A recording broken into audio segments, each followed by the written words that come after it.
Morning friends. So இன்னைக்கு கிளாஸில் நம்ம என்ன பார்க்க போகிறோம் அப்படின்னு பார்த்தீங்கன்னா, போன கிளாஸோடைய கண்டினியூவேஷன். போன கிளாஸ் நம்ம தாவர வகைப்பாடு, அதாவது பிளான்ட் கிளாசிஃபிகேஷன் அதை ஸ்டார்ட் பண்ணியிருப்போம். இன்ட்ரொடக்ஷன் பார்த்துருப்போம், அதாவது கிளாசிஃபிகேஷன் ஆஃப் லிவிங் ஆர்கானிசம்ஸோடைய இன்ட்ரொடக்ஷன்ஸ் பார்த்துருப்போம். ப்ரோகேரியாட்னா என்ன, யூகேரியாட்னா என்ன, செல்லுனா என்ன, ஓகேங்களா? ஸோ இந்த மாதிரி சில டாபிக்ஸ்லாம் நம்ம பார்த்துருக்கோம். அதை பார்க்காதவங்க சைடில் நான் லிங்க் கொடுக்குறேன் டிஸ்கிரிப்ஷனில், அதை பார்த்துக்கோங்க ஃபஸ்ட் வீடியோவை. ஏன்னா ஃபஸ்ட் வீடியோ தான் உங்களுக்கு பேசிக், அது தெரியலனா இதுக்கப்புறம் நான் எடுக்கிறது உங்களுக்கு கன்ஃபியூஸ் ஆகும். அதனால் ஃபஸ்ட்டு வீடியோவை பார்த்துட்டு வாங்க, சரிங்களா? ஸோ இப்போ அதோடைய கண்டினியூவேஷன் தான் பார்க்க போகிறோம்.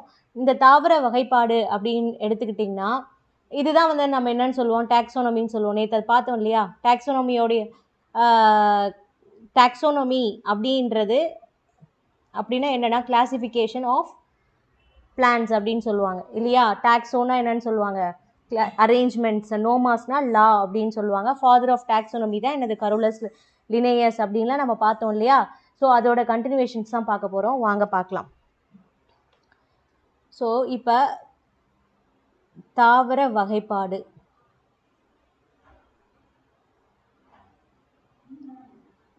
பிளான்ட் கிளாசிஃபிகேஷனை ரெண்டு வகையாக பிரிக்கலாம். ஒன்று வந்து கிரிப்டோகேம்ஸ், இன்னொன்று ஃபெனரோகேம். ஓகேங்களா? இந்த கிரிப்டோகேமுக்கு தமிழில் கிரிப்டோகேம் தான், இதை தமிழில் கிரிப்டோகேம்னே எழுதிக்கோங்க. அப்படி இல்லைனா இதுக்கு இன்னொரு பேர் வந்து பூவா தாவரம், ஓகேங்களா? ஃபெனரோகேம் அதோடைய பெயர் வந்து பூக்கும் தாவரம். இங்கிலீஷில் வந்து ஃப்ளவரிங் பிளான்ட்ஸ் அப்படின்னு சொல்லுவாங்க. இது நான் ஃப்ளவரிங் பிளான்ட்ஸ். பூவா தாவரத்துக்கு இன்னொரு பெயர் வந்து கிரிப்டோகேம் அல்லது நான் ஃப்ளவரிங் பிளான்ட்ஸ் அப்படின்னு சொல்லுவாங்க, சரிங்களா? ஸோ நெக்ஸ்ட் வந்து இந்த கிரிப்டோகேம் சொன்னேன் இல்லையா, தமிழ்லேயும் வந்து கிரிப்டோகேம் ஃபெனரோகேம் தான் வரும், அது எழுதிக்கோங்க. ஸோ இந்த கிரிப்டோகேமை மறுபடியும் 3 வகையாக பிரிக்கலாம். என்ன அப்படின்னு பார்த்தீங்கன்னா, ஃபஸ்ட்டு தாலோஃபைட்டா, செகண்ட் பிரையோஃபைட்டா, மூணாவது டெரிடோஃபைட்டா.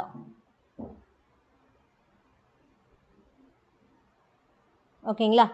தாலோஃபைட்டாக்கு தாலோஃபைட்டானே எழுதிக்கோங்க, தாலோஃபைட்டா. பிரையோஃபைட்டாக்கு பிரையோஃபைட்டா. ஸோ உங்களுக்கு தமிழில் வேறு ஏதாவது பேர் வந்துச்சுன்னா மட்டும் நான் இங்கே ஸ்பெசிஃபை பண்ணுறேன். அது வரைக்கும் இங்கிலீஷ்லேயே நான் எழுதுகிறேன். ஏன்னா 2 லாங்குவேஜில் நான் எழுதுனா போர்ஷன்ஸ் முடிக்கிறது கஷ்டமாயிடும். அதனால் நீங்கள் வந்து தமிழ் மீடியம் ஸ்டூடெண்ட்ஸ் வந்து நீங்கள் எழுதிக்கோங்க, டெரிடோஃபைட்டா அப்படின்ட்டு நீங்கள் எழுதிக்கோங்க, ஓகேங்களா? நெக்ஸ்ட் இந்த ஃபெனரோகேம்ஸ் இருக்கு இல்லையா, இதை வந்து 2 வகையாக பிரிக்கலாம். என்ன அப்படின்னு பார்த்தீங்கன்னா, ஜிம்னோஸ்பெர்ம், நெக்ஸ்ட்டு ஆஞ்சியோஸ்பெர்ம். ஓகேங்களா? தமிழ்லேயும் அதே தான் வரும், ஜிம்னோஸ்பெர்ம்,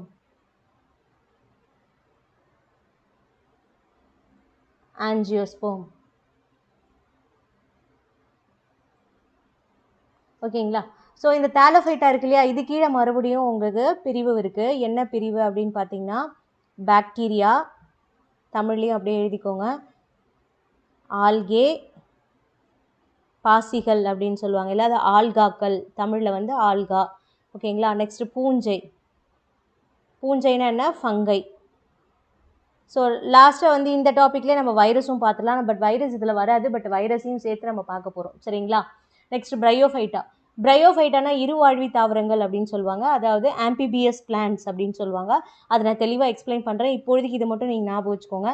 டெரிடோஃபைட்டான்றது பெரணி வகைகள், ஓகேங்களா? பெரணினா ஃபர்ன்ஸ் அப்படின்னு சொல்லுவாங்க. இதுதான் வந்து டெரிடோஃபைட்டா. நெக்ஸ்ட் ஜிம்னோஸ்பெர்ம் அப்படின்னு எடுத்துக்கிட்டிங்கன்னா, திறந்த விதை கொண்ட தாவரங்கள், அது ஓப்பன் சீட் பிளான்ட்ஸ், திறந்த விதை கொண்ட தாவரங்களை தான் என்னன்னு சொல்லுவாங்க, ஜிம்னோஸ்பெர்ம்ஸ்.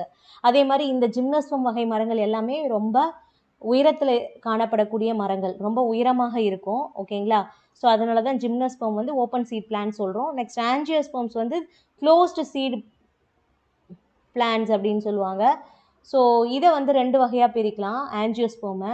என்ன அப்படின்னு பார்த்தீங்கன்னா, மோனோகாட் பிளான்ட்ஸ், டைகாட் பிளான்ட்ஸ், ஓகேங்களா? மோனோகாட் அப்படின்னா ஒரு வித்திலை தாவரங்கள், அதாவது சிங்கிள் சீடட் பிளான்ட்ஸ், ஓகேங்களா? டைகாட் அப்படின்னா இரு வித்திலை தாவரங்கள், டபுள் சீடட், டைகாட்டலிடன் அப்படின்னு சொல்லுவாங்க. ஓகேங்களா. ஸோ அப்போ தாவர வகைப்பாடுனா இவ்வளோ தான், இதுதான் நீங்கள் படிக்க போகிறீங்க சரிங்களா. தாலோஃபைட்டாவை பற்றி படிக்க போகிறீங்க. அதில் 4 வகையான உயிரினங்களை பற்றி படிக்க போகிறீங்க. பாக்டீரியா, ஆல்கா, பூஞ்சை, வைரஸ். நெக்ஸ்ட் பிரையோஃபைட்டாவை பற்றி படிக்க போகிறீங்க. அடுத்தது டெரிடோஃபைட்டாவை பற்றி படிக்க போகிறீங்க.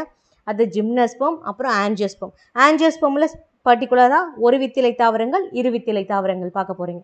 ஓகேங்களா. ஸோ இதுதான் வந்து டோட்டல் பிளான்ட் கிளாசிஃபிகேஷன் அல்லது தாவர வகைப்பாடுன்னு சொல்லுவாங்க.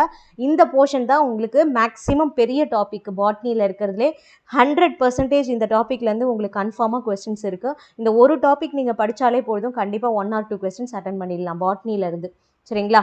ஸோ வாங்க பார்க்கலாம். ஸோ ஃபஸ்ட்டு வந்து நம்ம என்ன பார்க்க போகிறோம் அப்படின்னா தாலோஃபைட்டை தான் பார்க்க போகிறோம் இல்லையா. ஸோ ஃபஸ்ட்டு தாலோஃபைட்டை தானே இருக்குது. கிரிப்டோகேம்ஸில் ஃபஸ்ட்டு என்ன இருக்குது, தாலோஃபைட்டா.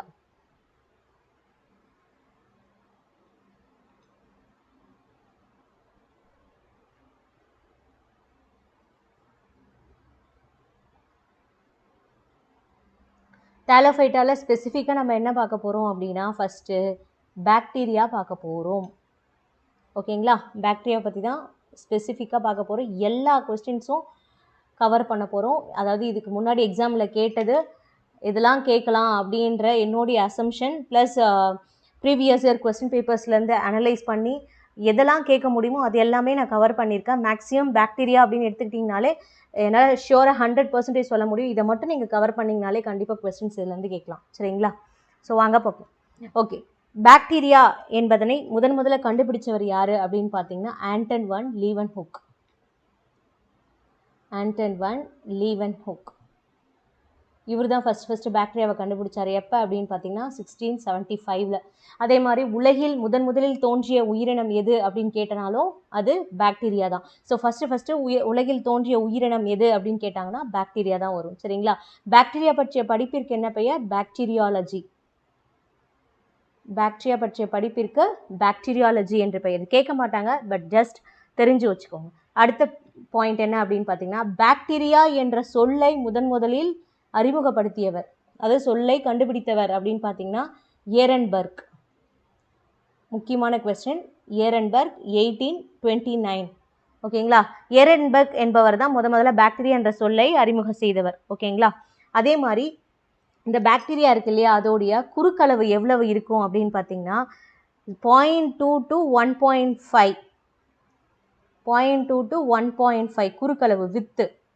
ஸோ இது வந்து ஸ்டேட்மெண்ட் கொஸ்டினில் கேட்பாங்க, அதனால தான் இதை நான் சொல்கிறேன். இது ஜஸ்ட் இந்த நியூமரிக்கல் டேட்டாஸ் மட்டும் ஞாபகம் வச்சுக்கோங்க. அதே மாதிரி அதோடைய நீளம் லென்த்து வந்து பார்த்திங்கன்னா 3.5 மைக்ரான்ஸ். ஓகேங்களா. லென்த்து நீளம் சொல்லுவாங்க சரிங்களா. இது வந்து 3.5 மைக்ரான்ஸ். ஓகேங்களா.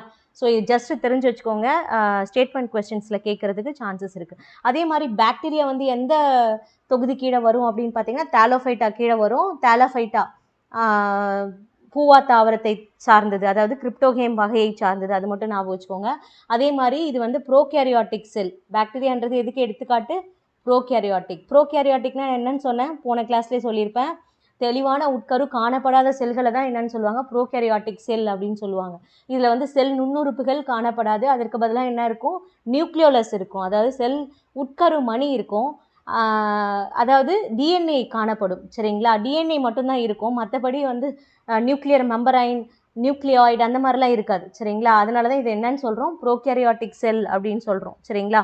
அதே மாதிரி மனித சிறுகுடலில் வாழும் பாக்டீரியாவுக்கு என்ன பெயர், ஈகோலை பாக்டீரியா, எர்சிஷியா கோலை. எர்சிஷியா கோலை. ஓகேங்களா. ஈகோலை பாக்டீரியா தான் வந்து மனித சிறுகுடலில் வாழும் பாக்டீரியா அப்படின்னு சொல்லுவோம். இது வந்து இன்னொரு கொஸ்டின் கூட இதை பேஸ் பண்ணி கேட்டிருக்காங்க. ஜஸ்ட் இது இங்கே பக்கத்துலேயே லிங்க் பண்ணி எழுதிக்கோங்க. இது பின்னாடி நம்ம டிசீசஸில் பார்ப்போம்.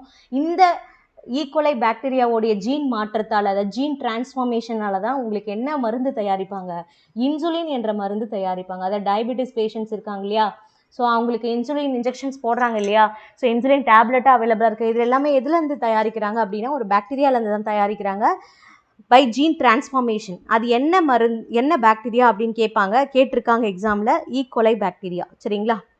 ஸோ அதை இந்த இன்சுலினை முதல்ல கண்டுபிடிச்சவர் தான் யார், பேண்டிங். ஓகேங்களா. அதில் நம்ம வந்து தெளிவாக நம்ம வந்து டிசீசஸ் டாபிக் பார்க்கும்பொழுது பார்ப்போம். இப்போதைக்கு ஜஸ்ட் ஒரு ஹிண்ட்ஸ் மாதிரி பக்கத்தில் எழுதி வச்சுக்கோங்க சரிங்களா. ஸோ நெக்ஸ்ட் நம்ம என்ன பார்க்க போகிறோம் அப்படின்னா, பாக்டீரியாவால் தாவரங்களுக்கு நோய் உண்டாகின்றது என்பதை கண்டுபிடித்தவர் TA புரில். ஸோ இவர் தான் வந்து ஃபஸ்ட்டாக இந்த பாக்டீரியாவால் தாவரங்களுக்கும் நோய் உண்டாகிறது என்பதை இவர் தான் முதல்ல கண்டுபிடிச்சார். ஓகேங்களா, புருல் என்பவர் தான். அதே மாதிரி விலங்குகளுக்கும் பாக்டீரியாவால் நோய் உண்டாகிறது என்பதை முதல்ல கண்டுபிடிச்சவர் யார் அப்படின்னு பார்த்தீங்கன்னா Robert Koch. Very very important personality. ஓகேங்களா, ஸோ இவர் என்ன சொன்னார்னா, விலங்குகளுக்கு பாக்டீரியாவால் நோய் உண்டாகிறது என்பதை முதல்ல கண்டுபிடித்தவர் இவர் தான். இவர் வந்து அது மட்டும் கிடையாது, அடிக்கடி எக்ஸாமில் கேட்டிருக்காங்க. என்ன அப்படின்னு பார்த்தீங்கன்னா, டிபி தியரி என்று அழைக்கப்படக்கூடிய காசநோய் கொள்கை. ஓகேங்களா, டிபி தியரியை யார் ப்ரப்போஸ் பண்ணது அப்படின்னு பார்த்தீங்கன்னா ராபர்ட் கோச் தான். ஓகேங்களா, இவர் என்ன பண்ணுவார் அப்படின்னா, ஃபுல் அண்ட் ஃபுல் பாக்டீரியாவை பற்றியே ரிசர்ச் பண்ணி நிறைய தீசிஸ்லாம் எழுதியிருப்பார்.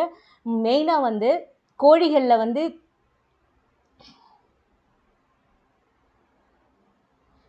மாடுகளில் வந்து ஆந்த்ராக்ஸ் நோய், மனிதர்களில் வந்து டிபி நோய் போன்ற நோய்களை வந்து இவர் வந்து கண்டுபிடிச்சார். இதை பற்றி வந்து அதாவது ஆந்த்ராக்ஸ் நோய் இருக்கு இல்லையா, ஆந்த்ராக்ஸ் நோய் எதை பாதிக்கிறது அப்படின்னு பார்த்தீங்கன்னா மாடுகள், கேட்டில்ஸ். அதே மாதிரி டிபி நோய் யாரை பாதிக்குது, மனிதரை பாதிக்குது இல்லையா. இந்த டிபி நோய்க்கான ஒரு பாக்டீரியா தான் என்னது, கிளாஸ்ட்ரிடியம் டெட்டனை மைக்கோபாக்டீரியம் டியூபர்குலோசிஸ் சொல்லுவாங்க. சரிங்களா, மைக்கோபாக்டீரியம் டியூபர்குலோசிஸ் நம்ம பின்னாடி படிப்போம். ஸோ இந்த பாக்டீரியாவை பற்றினா நிறைய ரிசர்ச் பண்ணி தீசிஸ் வந்து கொண்டு வந்தவர் யார் அப்படின்னு பார்த்தீங்கன்னா ராபர்ட் கோச் தான். சரிங்களா, அதனால ரொம்ப இம்பார்ட்டன்ட் பார்த்துங்க. ஓகே, இவரை மாதிரி இன்னொருத்தர் இருப்பார், அவர் வந்து லூயிஸ் பாஸ்டர் சொல்லுவாங்க. ஜஸ்ட் சைடில் எழுதி வச்சுக்கோங்க, லூயிஸ் பாஸ்டர்.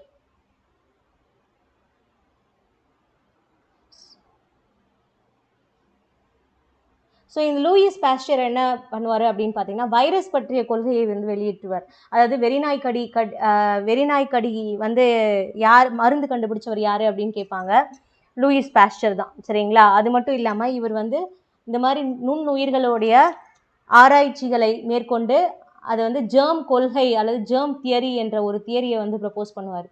ரொம்ப இம்பார்ட்டன்ட். ஜெர்ம் தியரி அப்படின்னு கேட்டாங்கன்னா லூயிஸ் பாஸ்டர், டிபி தியரி அப்படின்னு கேட்டாங்கன்னா என்னது, ராபர்ட் கோச். இவங்க ரெண்டு பேருமே என்னன்னு சொல்லுவாங்க, ஃபாதர் ஆஃப் மைக்ரோ ஆர்கானிசம்ஸ் அப்படின்னு சொல்லுவாங்க. ஆக்சுவலாக யார் வந்து நுண்ணுயிர்களின் தந்தை அப்படின்னு கேட்டாங்கன்னா ஃபர்ஸ்ட் ப்ரிஃபரன்ஸ் நீங்கள் வந்து லூயிஸ் பாஸ்டர் தான் பார்க்கணும். லூயிஸ் பாஸ்டர் இருந்தாருன்னா டிக் பண்ணிவிடுங்க ஆப்ஷனில். அப்படி லூயிஸ் பாஸ்டர் இல்லைன்னா ராபர்ட் கோச். ஓகேங்களா, அவரும் வந்து ஃபாதர் ஆஃப் மைக்ரோ ஆர்கானிசம்ஸ் அல்லது நுண்ணுயிர்களின் தந்தை என்று அழைக்கப்படுகிறார். அது மட்டும் இல்லாமல் பாஸ்டரைசேஷன், பால் பதப்படுத்தும் முறை அப்படின்னு சொல்லுவாங்க. அதாவது பாலை வந்து ஒரு குறிப்பிட்ட டெம்பரேச்சரில் ஹீட் பண்ணி ஸ்லோ கூல் பண்ணால் பாக்டீரியா தொற்று இருக்காது, பால் கெட்டு போகாது அப்படின்ற மாதிரி முதல்ல கண்டுபிடிச்சவர் யார், லூயிஸ் பாஸ்டர் தான். சரிங்களா, very very important personality. So father of micro organisms, இவங்க ரெண்டு பேருமே father of micro organism.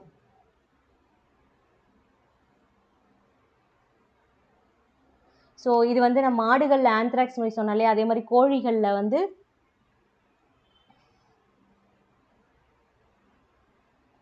Cholera நோய், கோழிகளில் காலரா நோய், மாடுகளில் ஆந்த்ராக்ஸ் நோய், மனிதர்களில் டிபி நோய். இது மூணுத்துக்கும் காரணமாக இருக்கக்கூடிய பாக்டீரியாவை ரிசர்ச் பண்ணவர் ராபர்ட் கோச். ஓகேங்களா, ஸோ ரெண்டுமே ரொம்ப இம்பார்ட்டன்ட் கொஸ்டின்ஸ், பார்த்து வச்சுக்கோங்க. ஓகே, அடுத்தது நம்ம என்ன பார்க்க போகிறோம், பாக்டீரியாவுடைய ஸ்ட்ரக்சர். பாக்டீரியா எப்படி இருக்கும் அப்படின்றத பார்க்க போகிறோம். ஜஸ்ட் ஒரு அசம்ஷன் தான் இது, வந்து எக்ஸாமில் ரொம்பலாம் கேட்க மாட்டாங்க, பட் தெரிஞ்சு வச்சுக்கோங்க.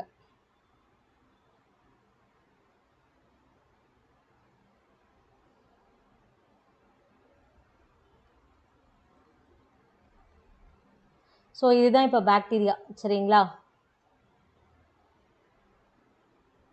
ஸோ இந்த வெளி சுவர் இருக்கு இல்லையா, வெளியுறை, அவுட்டர் பார்ட், இதுக்கு பேர் வந்து செல்வால் அப்படின்னு சொல்லுவாங்க. செல்வால்னால செல் சுவர். இந்த செல்வால் எதனால் ஆனது அப்படின்னு பார்த்தீங்கன்னா கைட்டின் மற்றும் புரோட்டீன் என்ற பொருளால் ஆனது. ஓகேங்களா, கைட்டின் மற்றும் புரோட்டீன் என்ற பொருளால் ஆனது. இதுக்கு அடுத்து உள்ள சவ்வுக்கு என்ன பெயர்னா பிளாஸ்மா சவ்வு, பிளாஸ்மா மெம்பரைன். ஓகேங்களா, இந்த பாக்டீரியாவில் காணப்படுகின்ற ஒரு திரவ அமைப்பு, அதுக்கு பெயர் என்ன அப்படின்னு பார்த்தீங்கன்னா சைட்டோபிளாசம் அப்படின்னு சொல்லுவாங்க. இந்த சைட்டோபிளாசத்தில் தான் உங்களுக்கு என்ன இருக்கும் அப்படின்னு பார்த்தீங்கன்னா நியூக்ளியஸ் கிடையாது, இது நியூக்ளியோலஸ், அதாவது உட்கருமணின்னு சொல்லுவாங்க. இதில் தான் உங்களுக்கு என்ன இருக்கும், டிஎன்ஏ இருக்கும். ஓகேங்களா. ஸோ இந்த வட்ட வடிவ டிஎன்ஏக்கு இன்னொரு பெயரும் இருக்குது, அதுக்கு பேர் தான் என்னது, பிளாஸ்மிட் அப்படின்னு சொல்லுவாங்க. இது அடிக்கடி எக்ஸாமில் கேட்டிருக்காங்க. அதாவது பாக்டீரியாவின் உட்கரு சொல்ல முடியாது, பாக்டீரியாவின் நடுவில் காணப்படுகின்ற வட்ட வடிவ டிஎன்ஏவிற்கு என்ன பெயர் அப்படின்னு கேட்பாங்க, பிளாஸ்மிட். ஓகேங்களா. ஸோ அந்த வெளி உறை இருக்கு இல்லையா, இதுக்கு இன்னொரு பேரும் இருக்குது, எண்டோஸ்போர் அப்படின்னு சொல்லுவாங்க. சரிங்களா, எண்டோஸ்போர். அதே மாதிரி இது இடைப்பெயர்ச்சிக்காக பயன்படுகின்ற இந்த இழை, கச இழைன்னு சொல்லுவாங்களே, இதுக்கு பேர் என்னன்னு சொல்லுவாங்க, ஃப்ளஜலா. இங்கிலீஷில் வந்து ஃப்ளஜலா, தமிழில் வந்து நீல் இழை அல்லது கச இழை, ரெண்டுமே கரெக்டு தான், நீல் இழை அல்லது கச இழை. ஸோ இதுதான் வந்து இடைப்பெயர்ச்சிக்கு பயன்படுகிறது. ஓகேங்களா, இதுதான் வந்து ஸ்ட்ரக்சர் ஆஃப் பாக்டீரியா. ஸோ இந்த ஃப்ளஜலா வந்து ஒரு சில பாக்டீரியாவில் வந்து நிறைய இருக்கும், ஒரு சில பாக்டீரியாவில் 2 மட்டும் இருக்கும், ஒரு சில பாக்டீரியாவில் வந்து 1 மட்டும் இருக்கும். அதை பேஸ் பண்ணியும் கிளாஸிஃபை பண்ணலாம், அது நம்ம பின்னாடி பார்க்கலாம்.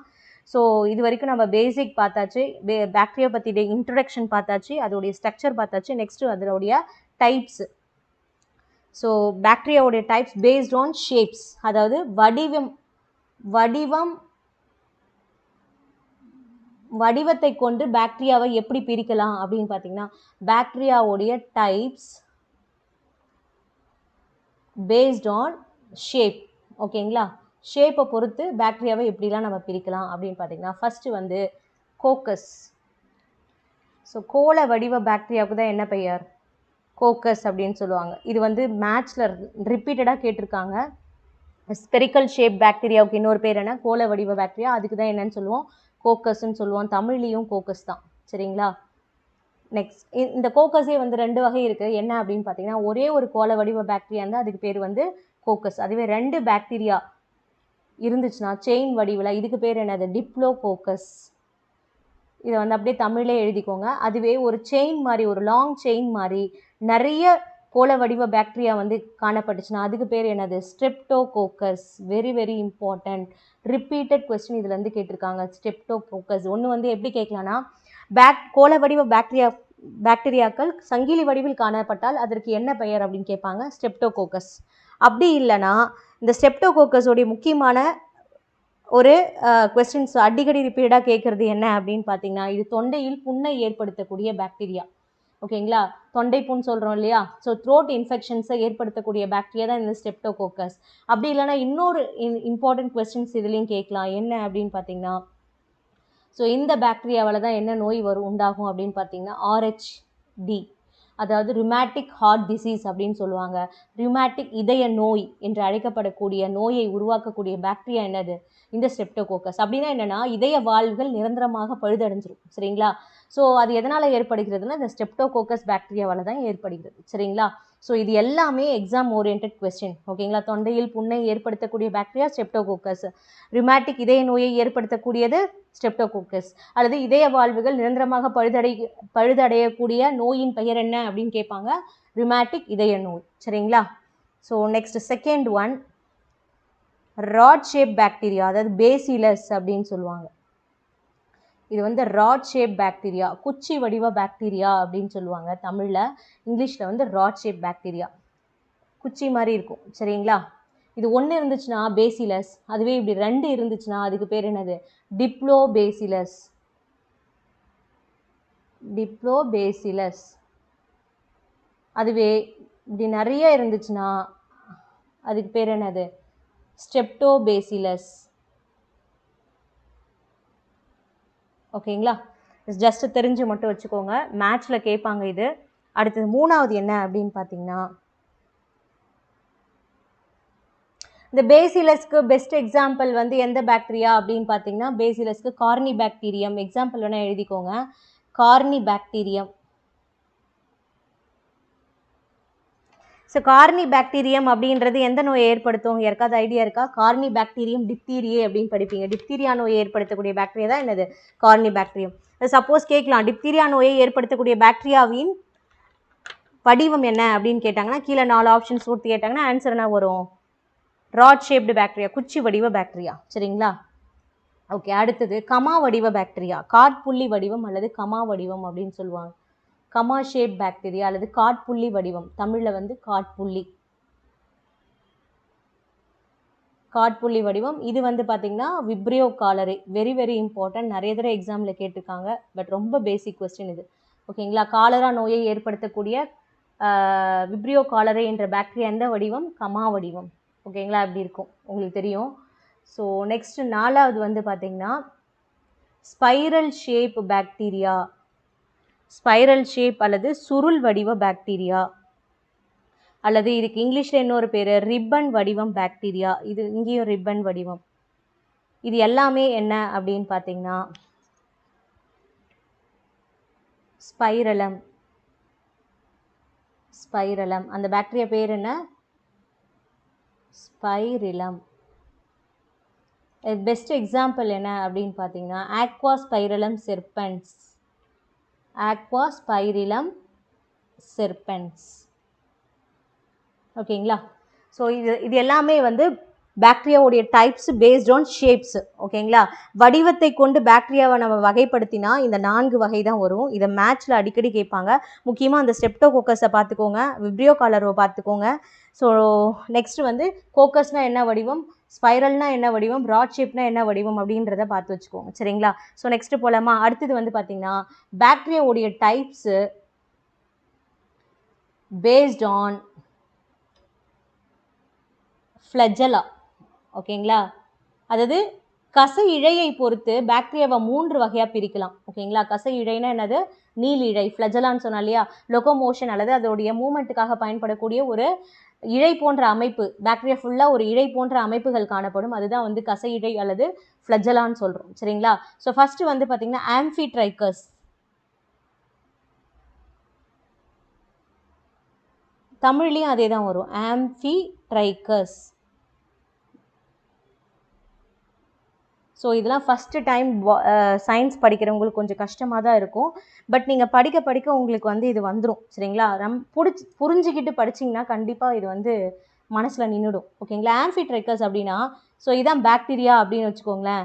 இப்போ 2 முனையிலும் 2 ஃப்ளஜெல்லா இருந்துச்சுன்னா அதுக்கு பேர் தான் ஆம்ஃபிட்ரைக்கஸ். அது மேல் முனை கீழ் முனை 2 முனையிலையும் அந்த ஃப்ளஜெல்லா காணப்பட்டுச்சுன்னா அதுக்கு பேர் தான் ஆம்ஃபிட்ரைக்கஸ். ஓகேங்களா, பாக்டீரியாவின் இருமுனையில் கசையிழை காணப்பட்டால் அதற்கு ஆம்ஃபிட்ரைக்கஸ் என்று பெயர். இதுக்கான எக்ஸாம்பிள் என்ன அப்படின்னு பார்த்தீங்கன்னா ஆக்வாஸ்பைரலம் செர்பன்ஸ். இங்கே எழுதியிருக்கேன் இல்லையா, அந்த பாக்டீரியா தான் வந்து இதுக்கு எக்ஸாம்பிள். அதாவது ஆம்ஃபிட்ரைக்கஸோட எக்ஸாம்பிள் ஆக்வாஸ்பைரலம் செர்பன்ஸ். தமிழ்லேயும் அதே தான் வரும். அடுத்தது ஏட்ரைக்கஸ்.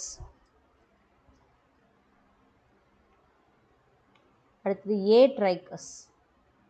ஓகேங்களா, ஏட்ரைக்கஸ்லாம் நான் ஏன்னு போட்டாலே என்னது எதுவுமே இருக்காது இல்லையா, நன்னுன்னு அர்த்தம், ஒன்றுமே இல்லைன்னு அர்த்தம். அப்போ எந்த ஒரு பாக்டீரியாவில் கசை இழையே காணப்படலையோ அதுக்கு பேர் தான் என்னது? It lakhs flagella. ஃப்ளஜெல்லாவே இல்லாமல் இருந்துச்சுன்னா அந்த பாக்டீரியாவுக்கு பேர் தான் என்னது? ஏட்ரைக்கஸ் அப்படின்னு சொல்லுவாங்க. இதுக்கு example Corynebacterium diphtheriae. Corynebacterium diphtheriae. So diphtheria நோயை ஏற்படுத்தக்கூடிய கார்னிபாக்டீரியம் டிப்தீரியா வந்து ஏட்ரைக்கஸ் வகையை சார்ந்தது. சரிங்களா, இது வந்து கேட்கலாம், ஆப்ஷன்ஸில் கொடுத்து படித்து வச்சுக்கோங்க. நெக்ஸ்ட் 3வது ஒன் பெரிட்ரைக்கஸ். ஸோ பெரிட்ரைக்கஸ் அப்படியே எழுதிக்கோங்க, தமிழில் அப்படியே நீங்கள் எழுதிக்க வேண்டியதான். நான் எழுதலைன்றதுக்காக நீங்கள் அப்படியே விட்டுறாதீங்க, தமிழ் அப்படியே டிரான்ஸ்லேட் பண்ணி எழுதிக்கோங்க. இது ஏட்ரைக்கஸ்.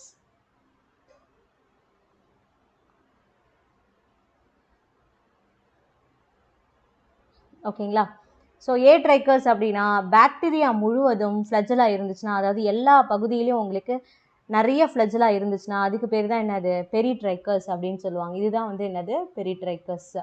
ஸோ பெரிட்ரைக்கஸ்க்கு best example very very important E coli bacteria, எர்சிஷியா கோலை அப்படின்னு சொல்லுவாங்க. தமிழில் வந்து ஏ கோலை.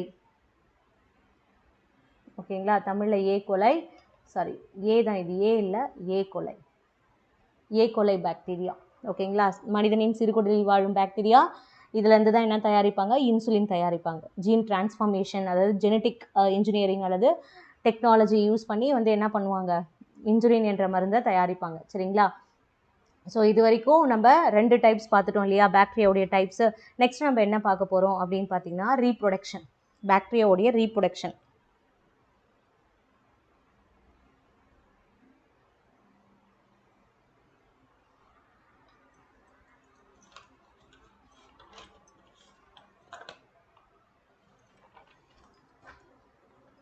அதாவது பாக்டீரியாவில் என்ன ரீப்ரொடக்ஷன் நடக்கும், அதாவது இனப்பெருக்கம். ஸோ எந்த ஒரு உயிரினம் எடுத்துக்கிட்டாலுமே கண்டிப்பாக ரீப்ரொடக்ஷன் அல்லது இனப்பெருக்கம் பண்ணும் இல்லையா. ஸோ இதில் என்ன இனப்பெருக்கம் அப்படின்னு பார்த்தீங்கன்னா, ஜென்ரலாக இனப்பெருக்கம் அல்லது ரீப்ரொடக்ஷன் எடுத்துக்கிட்டாலே 3 டைப் தான் இருக்குது இல்லையா. ஒன்று மைட்டாசிஸ், இன்னொன்று மைட்டாசிஸ், இன்னொன்று மியாசிஸ். இது வந்து உங்களுக்கு ஜஸ்ட் தெரிஞ்சு வச்சுக்கோங்க. இதை பற்றி நான் தெளிவாக செல் டிவிஷனில் எடுப்பேன். ஜுவாலஜியில் செல் டிவிஷன் ஒரு டாபிக் நீங்கள் படிப்பீங்க. அதில் கண்டிப்பாக இந்த டாபிக் வந்து ரொம்ப டெப்த்தாகவே நீங்கள் படித்து தான் ஆகணும். ஏன்னா அதுலேருந்து கொஸ்டின்ஸ் கேட்டுகிட்டே இருக்காங்க. மைட்டாசிஸ், மைட்டாசிஸ், மியாசிஸ், இது 3 தான் இருக்குது செல் டிவிஷனில். ஓகேங்களா, இதை பற்றி ரொம்ப தெளிவாக பார்க்கலாம். ஸோ மோஸ்ட்லி இது ஜஸ்ட் ஒரு இன்ட்ரொடக்ஷன் மாதிரி நான் எங்கள் சைடில் கொடுக்குறேன். மைட்டாசிஸ் அப்படின்னா மோஸ்ட்லி ஒரு செல் உயிரினங்களில் எல்லாமே என்ன நடக்கும், என்ன ரீப்ரொடக்ஷன் அல்லது என்ன இனப்பெருக்கம் நடக்கும் அப்படின்னு பார்த்தீங்கன்னா மைட்டாசிஸ் தான் நடக்கும். மைட்டாசிஸ் மோஸ்ட்லி எங்கே நடக்கும் அப்படின்னு பார்த்தீங்கன்னா பிளான்ஸில், தாவரங்களில் நடக்கக்கூடிய இனப்பெருக்கம் என்னது, மைட்டாசிஸ். மியாசிஸ் அப்படின்றது விலங்குகள் மற்றும் மனிதர்கள், ஓகேங்களா, ஹியூமன்ஸ் அண்ட் அனிமல்ஸ், இவங்களில் என்ன நடக்கும் அப்படின்னா மியாசிஸ் நடக்கும். ஏன்னா இந்த மியாசிஸ் என்றது இனப்பெருக்க செல்லில் நடக்கும், ரீப்ரொடக்டிவ் செல்லில் நடக்கும். மைட்டாசிஸ் என்றது வெஜிடேட்டிவ் செல், ஓகேங்களா, உடல் செல் என்று அழைக்கப்படக்கூடிய வெஜிடேட்டிவ் செல்லில் நடக்கும் மைட்டாசிஸ் என்பது. அதனால தான் அது தாவரத்தில் நடக்கிறது. மைட்டாசிஸ் என்றது ஒரு சில விஷயங்கள் வந்து மைட்டாசிஸில், அதாவது இரண்டாக பிளத்தல், துண்டாகுதல், இந்த மாதிரிலாம் நடந்துச்சுன்னா ஃப்ராக்மெண்டேஷன்ஸ், பைனரி ஃபிஷன், இதெல்லாம் வந்து மைட்டாசிஸ் அப்படின்னு சொல்லுவாங்க. ஜஸ்ட் தெரிஞ்சு வச்சுக்கோங்க. ஸோ இப்போ இந்த பாக்டீரியாவில் என்ன இனப்பெருக்கம் நடக்கும், அதாவது ஒரு பாக்டீரியாவிலேருந்து இன்னொரு பாக்டீரியா எந்த முறை மூலமாக உண்டாகும் அப்படின்னு பார்த்தீங்கன்னா பைனரி ஃபிஷன். பைனரி ஃபிஷன், இரண்டாக பிளத்தல், ஓகேங்களா, இரண்டாக பிளத்தல். ஸோ இந்த இரண்டாக பிளத்தல் எது கீழே வருது, மைட்டாசிஸ். ஒன்று ஆப்ஷன்ஸில் வந்து மைட்டாசிஸ் கொடுத்துருப்பாங்க, அப்படி இல்லைனா இரண்டாக பிளத்தல் அப்படின்னு கொடுத்துருப்பாங்க. சரிங்களா, ரெண்டுத்தில் எது உங்களுக்கு ஆப்ஷன்ஸில் இருக்கோ அதை பார்த்துக்கோங்க.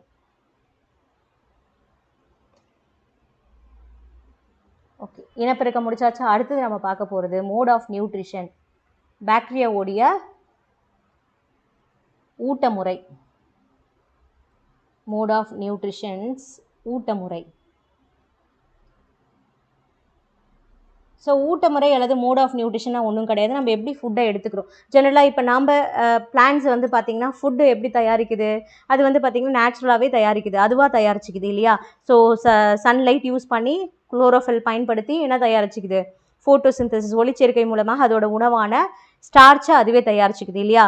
இதுவே மனிதர்கள் எடுத்துக்கிட்டால் நாமளே தயாரிச்சிக்கிறோமா, அப்படிலாம் கிடையாது. நம்ம வந்து ஒன்று பிளான்ஸை டிபெண்ட் பண்ணியிருக்கோம், இல்லை அனிமல்ஸை டிபெண்ட் பண்ணியிருக்கோம். சரிங்களா.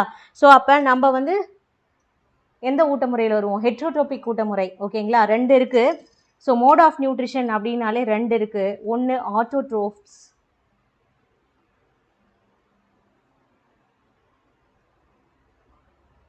ஆட்டோட்ரோபிக் நியூட்ரிஷன், இன்னொன்று வந்து ஹெட்டிரோட்ரோபிக் நியூட்ரிஷன். ஓகேங்களா, ஆட்டோட்ரோபிக் நியூட்ரிஷன்னா தற்சார்பு ஊட்டமுறை, அவங்க உணவை அவங்களே தயாரிச்சுப்பாங்க. ஹெட்ரோட்ரோபிக் நியூட்ரிஷன்னா பிறச்சார்பு ஊட்டமுறை. ஓகேங்களா, இன்னொரு உயிரினத்தை டிபெண்ட் பண்ணி இருக்கக்கூடியது தான் என்னது, ஹெட்ரோட்ரோபிக் நியூட்ரிஷன் இல்லையா. ஸோ இப்போ நம்ம ஃபஸ்ட்டு ஒன்று ஒன்றா பார்த்துடலாம். ஸோ ஃபஸ்ட்டு வந்து நம்ம பார்க்க போகிறது ஹெட்ரோட்ரோபிக் நியூட்ரிஷன் பார்த்துடலாம். சரிங்களா.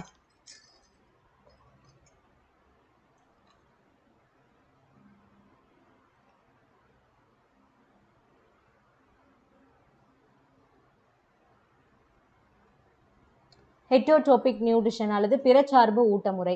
ஸோ பிறச்சார்பு ஊட்டமுறைனா என்னன்னு சொன்னேன், இன்னொரு உயிரினத்தை டிபெண்ட் பண்ணி இருக்கக்கூடியது தான் என்னது, பிறச்சார்பு ஊட்டமுறை. இதில் வந்து மொத்தம் 3 வகையில் பாக்டீரியா தன்னோட உணவை எடுத்துக்கும். ஃபஸ்ட்டு வந்து பார்த்திங்கன்னா மட்குண்ணி அல்லது சாருண்ணி பாக்டீரியா.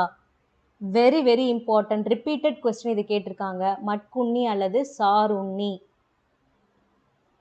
பாக்டீரியா, இங்கிலீஷில் சாப்ரோஃபைட்டிக் பாக்டீரியா.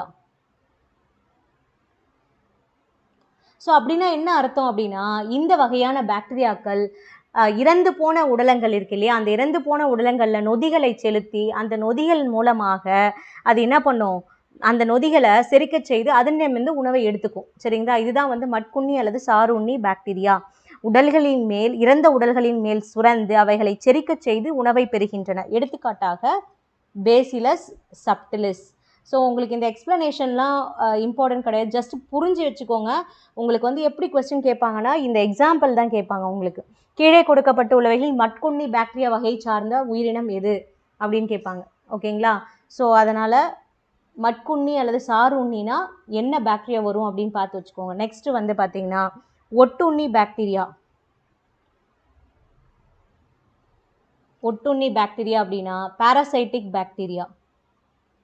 ஸோ உங்களுக்கு தெரியும் பாராசைட்ஸ் அல்லது ஒட்டுண்ணினா நல்லாவே தெரியும். அதாவது உயிருள்ள ஒரு உயிரினங்கள் மேலே தொற்றிக்கொண்டு அதனிடமிருந்து உணவை எடுத்துக்கொள்ளக்கூடிய பாக்டீரியாக்கள். அது உணவை மட்டும் எடுத்துக்காது, அதுக்கு தீய விளைவையும் ஏற்படுத்தும். அதுதான் என்னது ஒட்டுண்ணி அல்லது பாராசைட்டிக் பாக்டீரியா அப்படின்னு சொல்லுவாங்க. உங்களுக்கு புரிகிற மாதிரி சொல்லணும்னா, ஃபார் எக்ஸாம்பிள் நம்ம தலையில் இருக்கு இல்லையா லைஸ், பேன், அது என்னது ஒரு ஒட்டுண்ணி பாராசைட். ஏன்னா உயிருள்ள மனிதர்களில் அது தொற்றிக்கொண்டு அதுக்கு நம்ம உடம்புல இருந்தே ரத்தத்தை அது உறிஞ்சிக்குது இல்லையா, உணவை எடுத்துக்குது. ப்ளஸ் அதனால நம்மளுக்கு தீய விளைவையும் ஏற்படுத்துது. இந்த ட்ரென்ச் காய்ச்சல் அப்படின்னு சொல்லக்கூடிய டைபஸ் காய்ச்சல் என்ற நோயை அது ஏற்படுத்துகிறது இல்லையா. பெயின் நிறையா இருந்துச்சுன்னா காய்ச்சல் வரும் இல்லையா, அதுதான். இது வந்து ஒரு பெஸ்ட் எக்ஸாம்பிள் உங்களுக்கு. இந்த ஒட்டுண்ணி அப்படின்னாலே நல்லா ஞாபகம் வச்சுக்கோங்க, உயிருள்ள உயிரினங்களில் தொற்றிக்கொண்டு அதனிடமிருந்து உணவை பெற்றுக்கொண்டு அதற்கு தீய விளைவை ஏற்படுத்தக்கூடியது தான் என்னது ஒட்டுண்ணி பாக்டீரியா. எடுத்துக்காட்டு, ஸோ ஒரு 3 ஒட்டுண்ணி இருக்குது. என்ன அப்படின்னு பார்த்தீங்கன்னா மனித ஒட்டுண்ணி, விலங்கு ஒட்டுண்ணி, தாவர ஒட்டுண்ணி.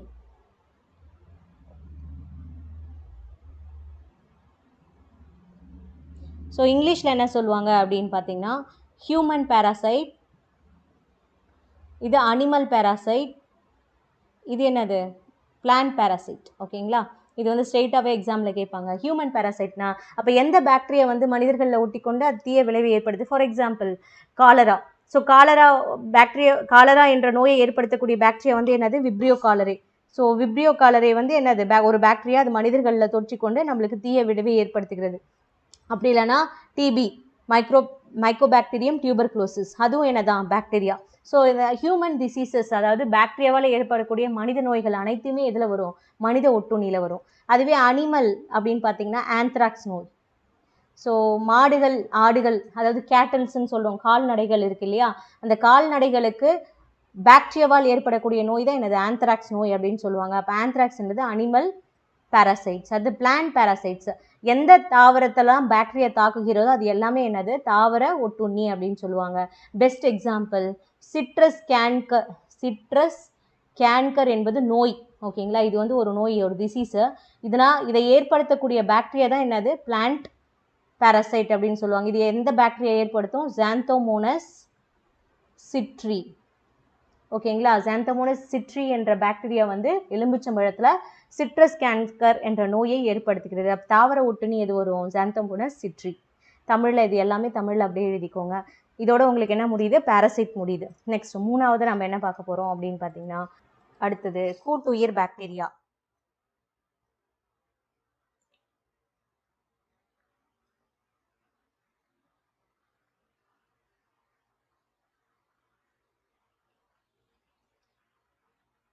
Symbiotic bacteria. தமிழில் வந்து சிம்பயோட்டிக் பாக்டீரியா அப்படின்னு சொல்லுவாங்க. So very very important question, repeated question எக்ஸாமில் கேட்டுட்டு இருக்கிறது என்ன அப்படின்னா இந்த கூட்டுயிர் பாக்டீரியா. இது வந்து பார்த்தீங்கன்னா லெகுமினஸ் தாவரங்கள், அதாவது லெகுமினஸ் கேள்விப்பட்டிருப்பீங்க. லெகுமினஸ் தாவரங்கள் அப்படின்னா குடும்ப தாவரங்கள் அப்படின்னு சொல்லுவாங்க. லெகுமினஸ் பிளான்ட்ஸ், அதாவது பீன்ஸு, பட்டாணி, பீ பிளான்ட்ஸு, படர்ந்து தாவரம், படர்ந்து வளரக்கூடிய தாவரங்கள் எல்லாமே என்னன்னு சொல்லுவாங்க, குடும்ப தாவரங்கள் அல்லது லெகுமினஸ் பிளான்ட்ஸ்ன்னு சொல்லுவாங்க. அந்த லெகுமினஸ் பிளான்ட்ஸோடைய வேர் முடிச்சுல இந்த பாக்டீரியாக்கள் வந்து காணப்படும். இந்த பாக்டீரியாக்கள் அந்த தாவரத்தோடைய வேறு முடிச்சியில் காணப்படும். அது மட்டும் இல்லாம வளிமண்டலத்தில் இருக்கக்கூடிய நைட்ரஜனை நிலைநிறுத்தி இந்த தாவரத்துக்கு அந்த பாக்டீரியா கொடுக்கும். அப்படி கொடுத்து அதனிடமிருந்து உணவை பெற்றுக்கொள்ளும் பாக்டீரியாவை தான் என்னன்னு சொல்லுவாங்க, சிம்பயோட்டிக் பாக்டீரியா. புரியுதுங்களா? அதாவது இந்த பாக்டீரியாவுக்கான உணவை, இது வந்து லெகுமினஸ் பிளான்ட்ஸ்னு வச்சுக்கோங்களேன். இந்த பிளான்ட்ஸோட வேர் முடிச்சியில தான் இந்த பாக்டீரியா இருக்கும், அந்த சிம்பயோட்டிக் பாக்டீரியா இருக்கும். இந்த பாக்டீரியாவுடைய முக்கியமான வேலை என்னன்னா அட்மாஸ்பியர்ல இருக்கக்கூடிய நைட்ரஜனை வந்து ஃபிக்ஸ் பண்ணி இந்த தாவரத்துக்கு கொடுத்து அந்த தாவரத்திடம் இருந்து உணவை பெற்றுக்கொள்ளும். சரிங்களா? அதுதான் வந்து சிம்பயோட்டிக் பாக்டீரியான்னு சொல்லுவாங்க. பெஸ்ட் எக்ஸாம்பிள் வந்து பாத்தீங்கன்னா rhizobium. Very very important question, repeated question, நிறைய தடவை கேட்டிருக்காங்க. ஓகேங்களா, ரைசோபியம். ஸோ இது 2 விதமா கொஸ்டின் கேட்பாங்க. ஒன்று, கீழே கொடுக்கப்பட்டுள்ளவைகளில் சிம்பயாட்டிக் பாக்டீரியா அல்லது கூட்டுயிர் பாக்டீரியா என்று அழைக்கப்படக்கூடியது எது அப்படின்னு கேட்கலாம். அப்படி இல்லைன்னா கீழே கொடுக்கப்பட்டுள்ள எந்த பாக்டீரியா நைட்ரஜனை நிலைநிறுத்தும் பாக்டீரியா அப்படின்னு கேட்பாங்க. நைட்ரஜன் ஃபிக்சிங் பாக்டீரியா எது அப்படின்னு கேட்டாங்கன்னா அதுவும் என்னதான் வரும், ரைசோபியம். Nitrogen fixing bacteria. ஓகேங்களா, நைட்ரஜனை நிலைநிறுத்தக்கூடிய பாக்டீரியா எது அப்படின்னாலும் ரைசோபியம் தான் வரும். அப்படி இல்லைன்னா குடும்ப தாவரங்கள் அல்லது லெகுமினஸ் தாவரங்களுடைய வேர் முடிச்சியில் காணப்படக்கூடிய பாக்டீரியா எது அப்படின்னு கேட்டாலும் இதுதான் வரும், ரைசோபியம். ஓகேங்களா, ஸோ இது வரைக்கும் போதும். நெக்ஸ்ட் கிளாஸ்ல நம்ம வந்து ஆட்டோட்ரோபிக் நியூட்ரிஷன் பத்தி பார்க்கலாம். அதாவது ஆட்டோட்ரோபிக் தற்சார்பு ஊட்டமுறை என்னென்ன பாக்டீரியா இருக்கு அப்படின்னு பார்த்துட்டு அடுத்த டாபிக்ல நம்ம என்னென்னலாம் பார்க்க போறோம் அப்படின்னா ஆட்டோட்ரோபிக் நியூட்ரிஷன் என்னன்னு பார்க்க போறோம், ஏரோபிக் பாக்டீரியா என்னன்னு பார்க்க போறோம், காற்றுள்ள சுவாசி பாக்டீரியா என்ன, காற்றில்லா சுவாசி பாக்டீரியா என்ன. ஓகேங்களா, அடுத்தது பாக்டீரியாவுடைய பயன்கள் என்னன்னு பார்க்க போறோம், தாவர நோய்கள் அதாவது பாக்டீரியாவால் ஏற்படக்கூடிய தாவர நோய்கள்னா என்னன்னு பார்க்க போறோம். சரிங்களா, ஸோ விலங்கு நோய்கள் மனித நோய்கள் அதையும் பார்க்கலாம். அது வந்து ஜுவாலஜிக்கல் டிசீசஸ்லேயே நம்ம கவர் பண்ணிடுவோம். லாஸ்டா வந்து பாக்டீரியாவுடைய பயன்கள் பார்க்க போறோம். சரிங்களா, ஸோ மீதி வந்து நெக்ஸ்ட் கிளாஸ்ல பார்க்கலாம். தேங்க்யூ. ஸோ ஏதாவது டவுட்ஸ் இருந்துச்சுன்னா கமெண்ட் செக்ஷன்ல சொல்லுங்க. So thank you.